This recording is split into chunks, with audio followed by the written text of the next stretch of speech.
Good morning sa ating lahat mga ka-backyard. Happy Sunday po sa atin. Sana nasa mabuting kalagayan kayo at ang mga pamilya ninyo. Kasama na din yung mga alaga ninyo na inalagaan sa bahay. So for today's video mga ka-backyard, magpapakain ako sa aking mga alagang selkie na nasa 3 weeks old and then yung mga nasa 3 months old ko na mga US selkie. So ayan po sila. Ang takaw nila pag once namimigay ako ng pagkain. So ito po ang pinakagusto kong part mga ka-backyard sa aking mga alaga dito sa aking area.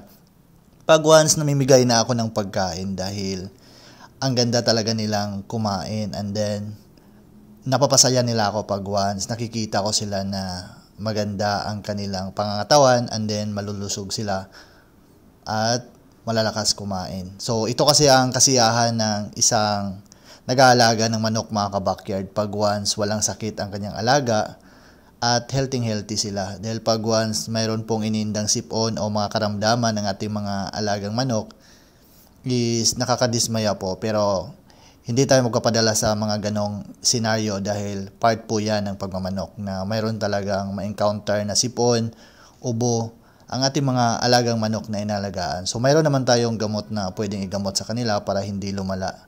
So sa susunod na video, pag-usapan natin kung ano ba ang mga ginagawa kong gamot para madali kong naagapan ang mga sipon, ubo na dumadapo sa aking mga alagang pansit chicken. So, ito pong hinahawakan ko ngayon mga ka-backyard. Isa po siyang Nikidnik Showboy na US selkie. Actually, dalawa na lang po ang natira sa akin dahil ang iba dito is na sold out na po. Nabili na po ng mga customer ko. So, last vlog ko sa inyo mga ka-backyard, sinabi ko na mayroon akong isang foreigner na customer na gustong mag-avail sa proven pair ko na Brahma. So, ito na po siya mga ka-backyard. Pumunta po si Sir and Ma'am sa aking area para makuha nila ang isang pair ng Brahma chicken na gusto nilang bilhin sa akin. So, ayan. Nag-start na po si Ma'am na magbayad. So, usap-usap muna kami ng konti tungkol sa kanilang manok na i-avail para mayroon naman silang idea kung ano ang dapat ipakain, ano ang mga dapat gawin pag once nakarating na po sa kanilang area. At saka nalagay ko na din sa box ang kanilang order na Brahma dahil aalis na daw sila kasi may pupuntahan pa daw silang ibang area. So ayan, nalagay ko na sa box and then itong bata na ito mga ka-backyard, kapitbahay po namin siya dito sa gilid. Umuupa po siya sa bahay na pinaupahan ng parents ko kaya ayun, ang kulit talaga. So ayan mga ka-backyard, nasa sasakyan na sila Sir and Ma'am. So nasa loob na po ang Brahma pair natin na in-order nila. So maraming salamat po sir sa pag-avail. At saka ngayon, maglalagay na tayo ng itlog sa loob ng incubator mga ka-backyard. Actually assorted po ang mga eggs na to. Mayroon po ditong Polish, Presel, Brahma, US selkie. So nasa 47 eggs po ang ilagay natin dito sa incubator na to. Ang plan ko kasi dito mga ka-backyard na makapagpa-hatch tayo ng by month of November para madami-dami din ang mga sisiw na pwede nating maalagaan. At marami din kasi ako mga customer na gustong mag-avail. Marami din kasi akong booking sa mga pansit chicken ko mga ka-backyard kaya nag-avail ako ng incubator para mas mapabilis ang pagdami ng mga sisiw na inalagaan ko sa aking munting backyard. So ayan, nag-start na nga pala akong maglagay sa loob ng incubator para ma-start na natin mga ka-backyard.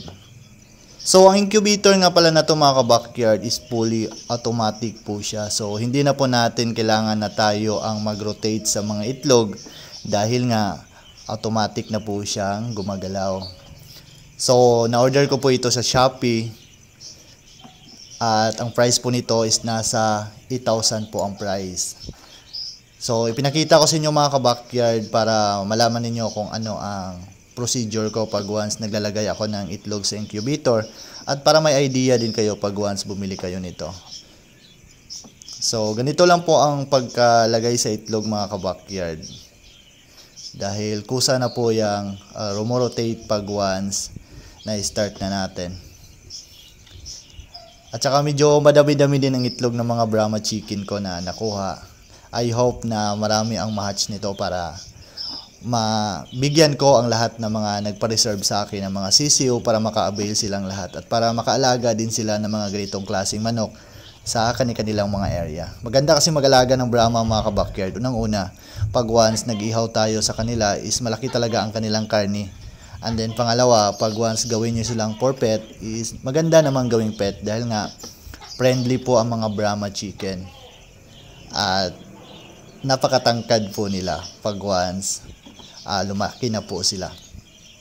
And then pagdating naman sa mga USLK mga ka-backyard, so kung gusto nyo mag-alaga ng manok na parang pusa, so ang ika-recommend ko sa inyo is yung USLK chicken dahil nga para siyang pusa tingnan, o di kaya parang aso siya mga ka-backyard, na yung Shih Tzu na aso, parang ganun yung itsura niya.